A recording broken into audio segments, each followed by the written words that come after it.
बच्चों, class 10th में pros section की जो शुरुआत है वो इसी चैप्टर से होती है।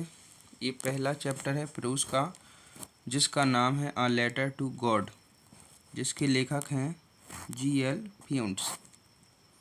अब हमें इस स्टोरी के बारे में जानना है कि इसके बारे में क्या है।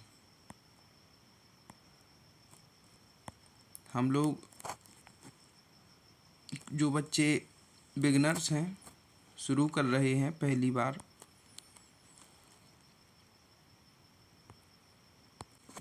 वो रफ कॉपी निकाल कर के रख लें, क्योंकि जो मीनिंग हम बीच बीच में बताते जाएंगे आपको उसको नोट करना है। शुरू करते हैं। द हाउस, घर, वह घर। यहाँ दा का मतलब होगा वह घर जो, इस डैश का जो मीनिंग निकल के आएगा, उस डैश का मीनिंग आएगा जो द ओनली वन, जो केवल एक था, in the entire valley. One माने एक, एंटायर माने संपूर्ण, वैली मतलब घाटी, जो संपूर्ण घाटी में केवल एक ही था। सेट, जो स्थित था। सेट ऑन, सेट का मतलब होगा यहाँ पे स्थित था, और इस सेट, ये जो मेन वर्ब है ये सेकंड फॉर्म है, और इसका ये सब्जेक्ट है, ये यहाँ पे है। ये इतना दूर क्यों लिखा है इससे वर्ब से? वो इसलिए क्योंकि जब आप एक नाउन की कोई विशेषता बताते हो तो उस वर्ब और इस सब्जेक्ट के बीच में ये जो होता है, ये विशेषता बताने का काम करता है, सब उस नाउन की या सब्जेक्ट की। इसलिए पहले इसको लिखा जाता है, फिर वर्ब आती है। जो स्थित था on the crest of a low hill. यहाँ क्रीस्ट का मीनिंग होगा,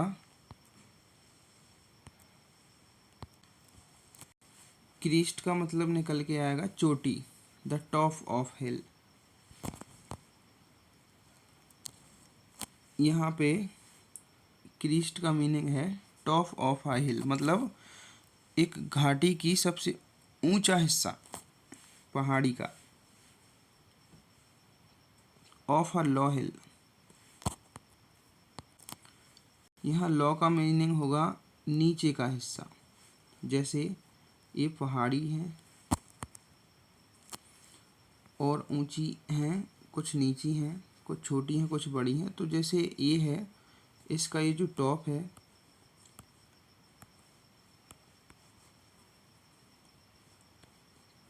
कुछ ये पहाड़ियाँ हैं, जिसका एक छोर ले लेंगे। इस निचली पहाड़ी का सबसे ऊपरी हिस्सा, इस पूरी घाटी पर केवल यही घर था। अब समझ में आया होगा। तो इस निचली पहाड़ी की ऊंचाई, ये जो घर था वो निचली पहाड़ी की ऊंचाई पर स्थित था। फ्रॉम दिस हाइट, इसकी जो ऊंचाई थी, उसकी ऊंचाई से वन, ध्यान रखना बेटा, यहाँ ये जो वन आया है, इस वन का मतलब एक नहीं होगा। क्यों नहीं होगा? क्योंकि इस वन के बाद यहाँ कुड मॉडल वर्ब है, इसके बाद सी मेन वर्ब है। यहाँ जो वन था ये वाला, इस वन का मीनिंग निकल के आएगा एक, लेकिन इस वन का मतलब आएगा कोई। और ध्यान रखना, ये सब्जेक्ट का काम करेगा, ये सब्जेक्ट का काम नहीं करेगा। वन माने कोई, कोई भी। कुड माने सकता था। सी माने देखना। इसकी ऊंचाई से कोई भी, वन मतलब कोई भी देख सकता था, द रिवर, नदी को। And field of ripe corn, field मतलब होगा मैदान, और राइप कॉर्न का मीनिंग होगा पके हुए अनाज के खेत, यहाँ फील्ड का मतलब खेत निकल के आएगा। तो पके हुए, राइप का मतलब पके हुए, राइप कॉर्न का मतलब पके हुए, फील्ड मतलब खेत। तो पके हुए अनाज के खेतों से डॉटेड, डॉटेड का मीनिंग लिखिए चिन्हित। जो पके हुए अनाजों से क्या था, पूरा भरा हुआ था। तो भरा हुआ क्या था, काय से भरा था, विथ फ्लावर्स, फूलों से। जो अनाज पर फूल हो जाते हैं, जो बिल्कुल फसल का बिल्कुल लास्ट टाइम होता है, वो पके हुए अनाज के खेत जो फूलों से भरे हुए थे, उसे भी देख सकता था क्योंकि एंड लगा है। एक तो नदी को देख सकता था और उसके अलावा पके हुए अनाज के खेतों को भी देख सकता था। जो, इस दैट का मीनिंग निकल के आएगा जो, और ये दैट आया है इस फसल के लिए जो हमेशा ऑलवेज प्रॉमिस्ड, ये वादा करते थे, अ गुड हार्वेस्ट। यहाँ हार्वेस्ट का मतलब होगा फसल। हार्वेस्ट का मीनिंग निकल के आएगा फसल। जो एक अच्छी फसल का वादा करते थे हमेशा।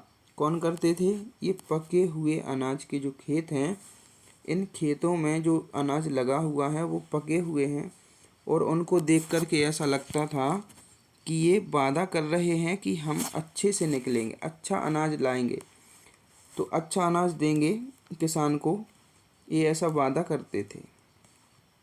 द ओनली थिंग, केवल एक ही चीज़, या एक ही थिंग मतलब चीज़, एक ही चीज़ जो द अर्थ नीडेड, अर्थ का मतलब होगा पृथ्वी, नीडेड का मतलब होगा आवश्यकता, धरती को या पृथ्वी को ज़रूरत थी या आवश्यकता थी, वाज ए डाउनपोर, एक बौछार की। डाउनपोर का मीनिंग निकल के आएगा बौछार, पानी, रिमझिम पानी, पानी की वर्षा। तो एक वर्षा की ज़रूरत थी धरती को, या फिर और, या कम से कम, एट लीस्ट मतलब कम से कम, या एक शोर, शोर का मीनिंग होगा निकल, यहाँ होगा बौछार, शोर का मतलब, और डाउनपोर का मतलब होगा मूसलाधार वर्षा या तेज वर्षा। फिर से सुनिए, डाउनपोर का मीनिंग निकल के आएगा डाउनपोर, तेज वर्षा या मूसलाधार वर्षा, और शोर का मतलब आएगा बौछार। या एक तेज वर्षा हो जाए, या कम से कम, वर्षा तेज ना हो तो एक कम से कम बौछार तो हो जाए पानी की, ये धरती को ज़रूरत थी। थ्रू आउट द मॉर्निंग, सुबह के समय। थ्रू आउट द मॉर्निंग का मतलब होगा सुबह के समय। लेंचो, यहाँ जो स्टोरी है इसका मुख्य जो कैरेक्टर है वो लेंचो है, यही किसान है, और ये जो हु आया है वो इस लेंचो के लिए आया है। और हु का मतलब यहाँ कौन नहीं होगा, हु का मतलब होगा जो। लेंचो जो जानता था, न्यू मतलब जानता था, क्या जानता था, हिज फील्ड्स, अपने खेतों को जानता था। इनिशिमेटली, इसका मतलब होगा, या एंटीमेटली भी पढ़ सकते हैं इसको, पूरी तरह से या स्पष्ट रूप से। Had done nothing else but see the sky towards, जो बहुत अच्छी तरह से खेतों को जानता था। हैड डन नथिंग, उसने कुछ भी नहीं किया। यहाँ ये जो हैड आ रहा है, इस हैड का जो सब्जेक्ट होगा, हैड ए हेल्पिंग वर्ब है, इस ए वर्ब थर्ड फॉर्म है, नथिंग ऑब्जेक्ट है, हेड का सब्जेक्ट है लेंचो, लेंचो ने कुछ भी नहीं किया। हैड डन नथिंग, डन माने करना, नथिंग माने कुछ भी नहीं। ईल्स, ईल्स का मतलब होगा भी, तो नथिंग माने कुछ नहीं और ईल्स माने भी, तो कुछ भी नहीं किया। बट, सिवाय, बट का मतलब लेकिन नहीं होगा यहाँ पे, सिवाय हुआ, सिवाय सी, देखने के, वो केवल देखता रहा, द स्काई, आसमान को, या टूवर्ड्स, आसमान की ओर, द नॉर्थ ईस्ट, और किस दिशा में देखता रहा आसमान को, नॉर्थ ईस्ट दिशा में देखता रहा। नॉर्थ ईस्ट का मतलब होता है उत्तर पूरब, ईस्ट मतलब पूरब, नॉर्थ मतलब उत्तर, तो उत्तर पूरब दिशा की ओर वो केवल देखता रहा। इसके आगे देखिए बेटा, मीनिंग ध्यान से लिखते जाइए और जितना पढ़ाया जा रहा उसको रफ कॉपी पे हिंदी में ट्रांसलेट करने का प्रयास कीजिए। नाउ, अब, नाउ का मीनिंग होगा अब। बी आर रैली, ये बी किसके लिए आया है इसको जानने की बहुत ज़रूरत है, तभी स्टोरी समझ आएगी। ग्रामर का बहुत यूज करना है आपको, हम सबको मिलके आपको ध्यान से देखना है। बी आर, ये अपोस्ट्रोफ के बाद आर ई लिखा है, इसका मतलब होता है आर, बी आर।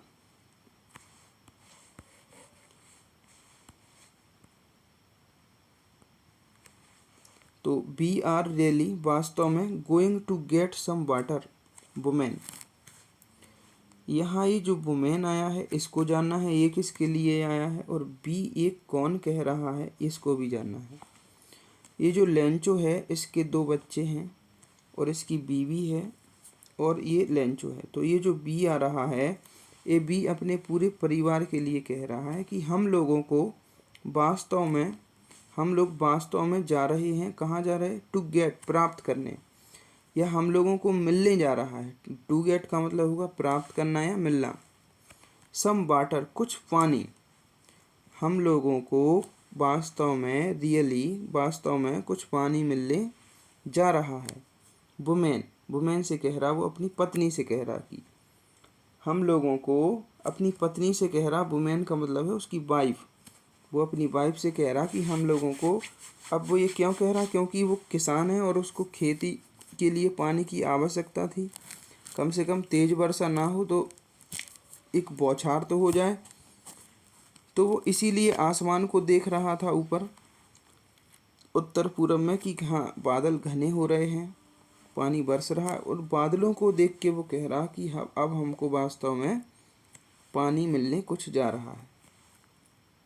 अब ये जो नेक्स्ट लाइन आती है इसको आपको ध्यान से देखना है। द वुमेन, वह महिला, द वुमेन का मतलब होगा वह महिला जो, हु का मतलब होगा जो, और हु आया है वुमेन के लिए। वह महिला जो वाज प्रिपेयरिंग, प्रिपेयरिंग मतलब तैयार करना, सपर, भोजन को, शाम के समय के भोजन को वो तैयार कर रही थी। रिप्लाइड, उन्होंने जवाब दिया, यस, हाँ, गॉड विलिंग, गॉड मतलब भगवान, विलिंग मतलब इच्छा, भगवान की इच्छा हुई तो हाँ हमें ज़रूर पानी मिलेगा। उन्होंने, उसकी पत्नी ने लेंचो को ऐसा जवाब दिया। The older boys were working, जो बड़ा लड़का था, ओल्डर बॉयस मतलब हो जाएगा बड़ा लड़का या बड़ा वाला लड़का। यहाँ बॉय में एस लगा है, इसका मतलब ये नहीं है कि लड़के बहुत सारे हैं। इस पूरी लाइन का मतलब है द ओल्डर बॉयज का मतलब कि जो बड़ा लड़का था, वर्किंग इन द फील्ड, वो खेत में काम कर रहा था। वर्किंग पास्ट कंटिन्यूअस टेंस है, वर से पता चला और आईएनजी से। इन द फील्ड खेत में, बड़ा लड़का खेत में काम कर रहा था। वाइल का मतलब होता है जबकि, जबकि द स्मॉलर बंस, ध्यान रखना बेटा, ये जो बंस आया है, ये बंस आया है इस बॉयज़ के लिए। क्यों आया है, क्योंकि नाउन का रिपीटेशन नहीं होता है, इसलिए नाउन के रिपीटेशन को रोकने के लिए हमें कुछ प्रोनाउन लगाने पड़ते हैं।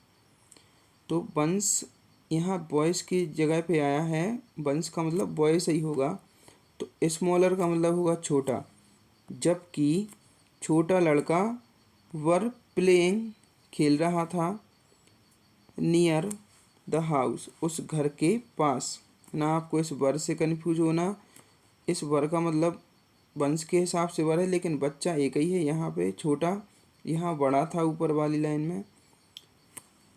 इस बहुवचन से ये मत समझ लेना कि बहुत सारे बच्चे हैं।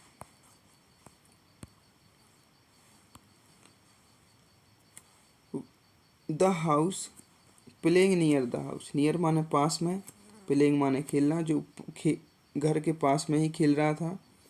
Until the woman called to them all, यहाँ पे until का मीनिंग होगा तभी या तब। वुमेन माने महिला ने, कॉल्ड माने बुलाया, टू देम, देम ऑल का मीनिंग आएगा दोनों बच्चों के लिए। उस महिला ने दोनों के लिए बुलाया तभी, अंटिल माने तब या तभी। कम आओ फॉर डिनर, खाना के लिए आओ, डिनर के लिए। It was during the meal that, एक काम करते हैं, इसको नेक्स्ट पार्ट में पढ़ेंगे। आप ध्यान से जितना अभी पढ़ाया गया है इस पार्ट में, आप ध्यान से इसको बार बार रिपीट करिए, रफ कॉपी पे ट्रांसलेट बनाइए, ध्यान से पढ़िए। Thank you.